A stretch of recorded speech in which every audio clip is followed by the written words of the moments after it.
Welcome back to the 8th episode of the 2022 CGA-IGC podcast season. My name is Dr. Matt Yurgelun, and I'm a GI medical oncologist at the Dana-Farber Cancer Institute, and I'll be the host for this episode.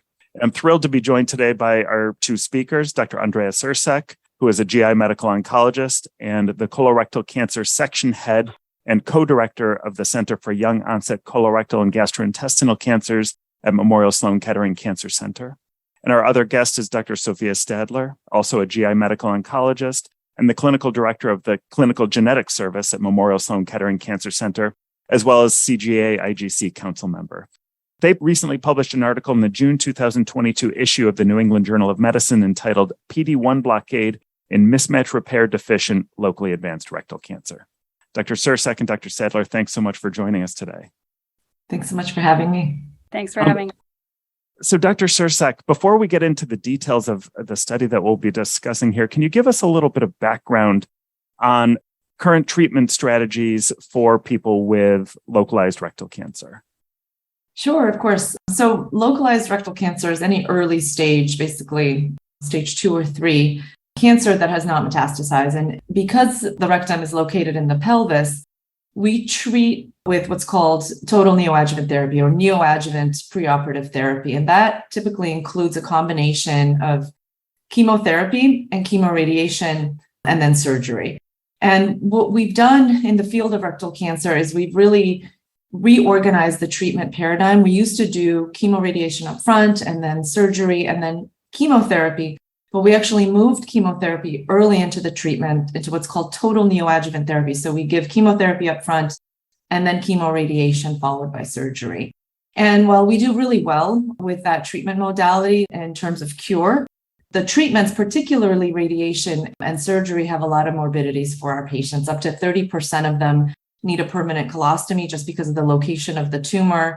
Radiation has a lot of side effects, both short-term as well as long-term in terms of effects on bowel function, bladder function, sexual health, and fertility, as the surgery. And these issues are becoming increasingly more important for our patients because early onset rectal cancer is actually rising, and it's rising worldwide. And so we're seeing more and more young individuals with rectal cancer where survivorship is obviously important, but the treatments that we give them are equally as important because they have to live with the sequelae of our therapies. And can you tell us a little bit about why some of the treatment paradigms have been evolving aside from the toxicity? Are some of these reorganizations that you mentioned, do they work better for patients? Do people have fewer toxicity? So the reason that we've moved towards this total neoadjuvant approach is really with the goal of optimizing therapy before surgery or preoperative therapy to try to offer the patients the possibility of non-operative management, meaning that if they have a complete response, if there's no remaining tumor after chemotherapy and chemoradiation, then we can omit surgery. And that's been actually a really active area of research in rectal cancer for many years and is not novel, but it's something that we've been particularly focused on at Memorial. And in addition to potentially omitting surgery, another approach has been the potential omission of radiation, which there's a large study, the Prospect study, where they're asking kind of a slightly different question. Could we do so well with our neoadjuvant chemotherapy that some patients can avoid radiation and just undergo surgery?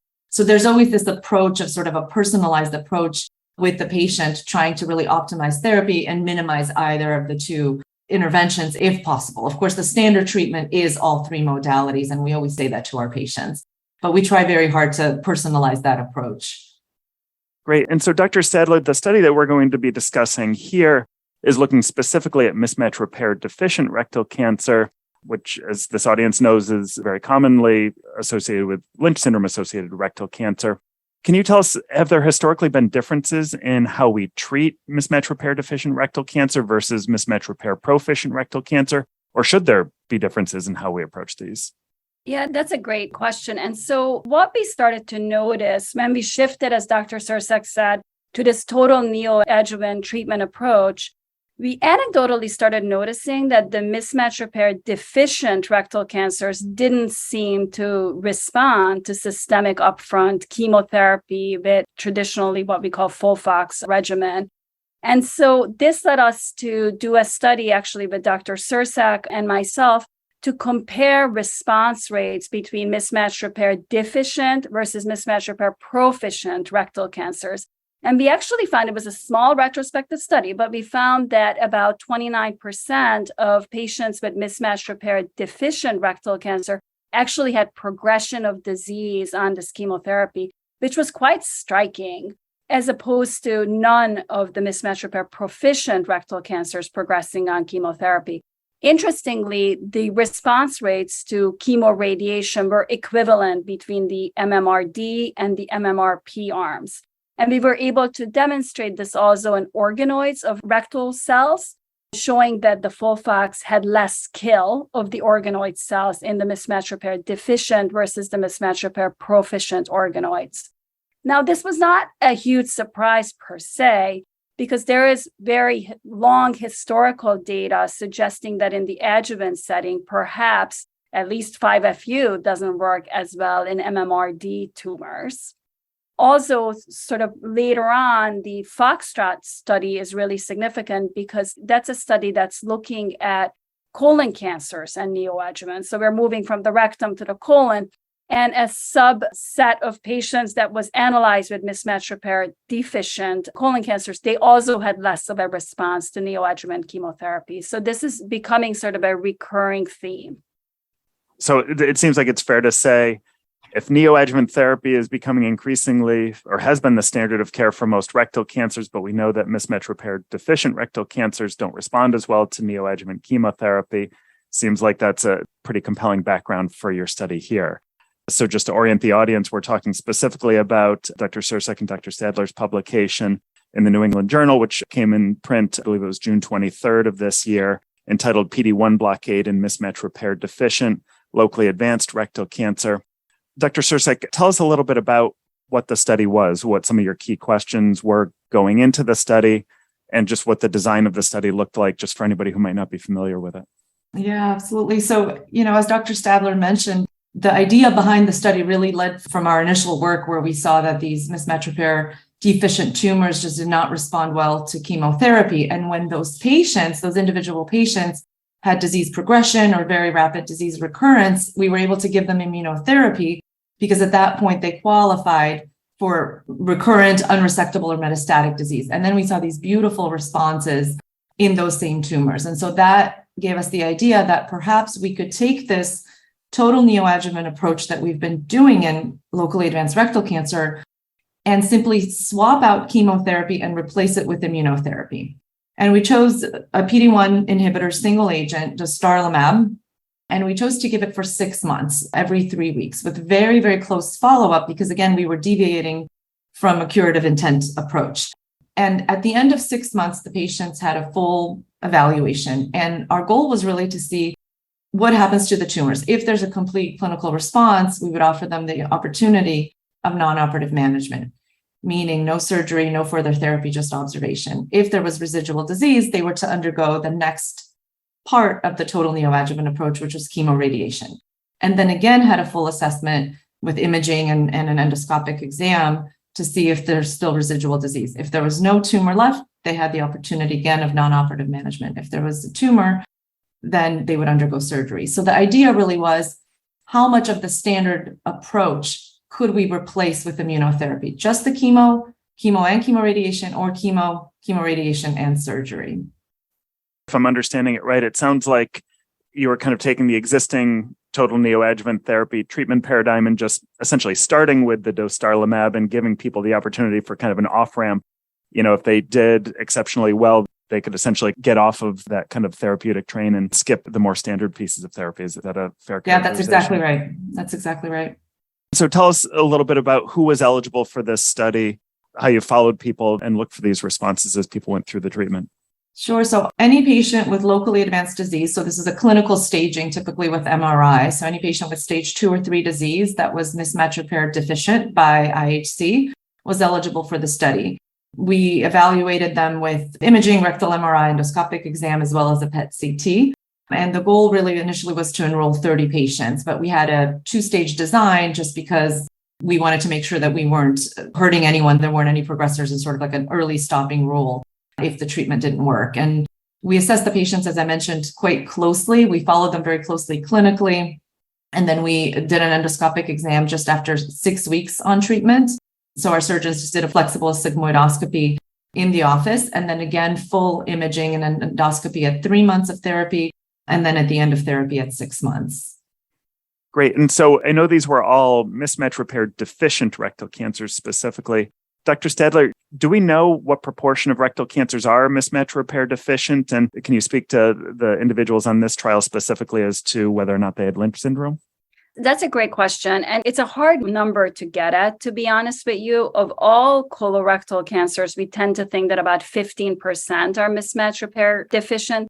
But traditionally, we have thought that the rate of mismatch repair deficiency in rectal cancer was lower because most mismatch repair deficient tumors in the colon tend to be sort of the right-sided tumors.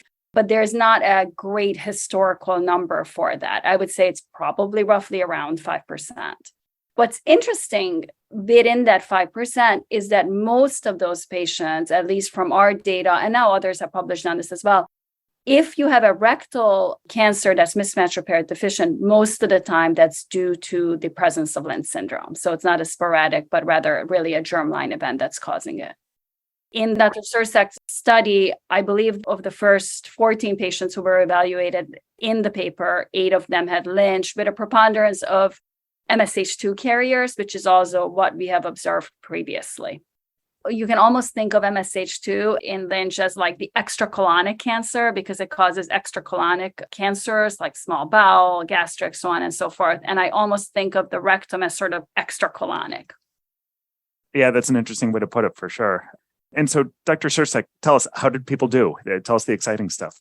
Thank you. I love to. So people did fantastically well. Every single patient that we've treated so far has had a complete clinical response to just the immunotherapy. So just 6 months of therapy, all tumors have disappeared. We have not had to radiate anybody and no one's undergone surgery. So all patients are under observation and we've thankfully seen no local regrowths and no distant disease. So it's been really very incredible to see.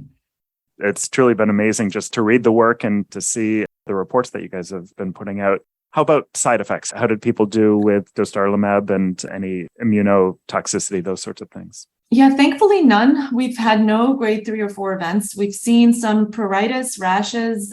2 patients had hypothyroidism, which was pretty common, but no significant toxicities. And can you speak a little bit to how you're following the people who are on study right now, whether it's in the earlier part as they're getting the dostarlimab or as they're further out from treatment? How often are they getting scans and scopes and assessments?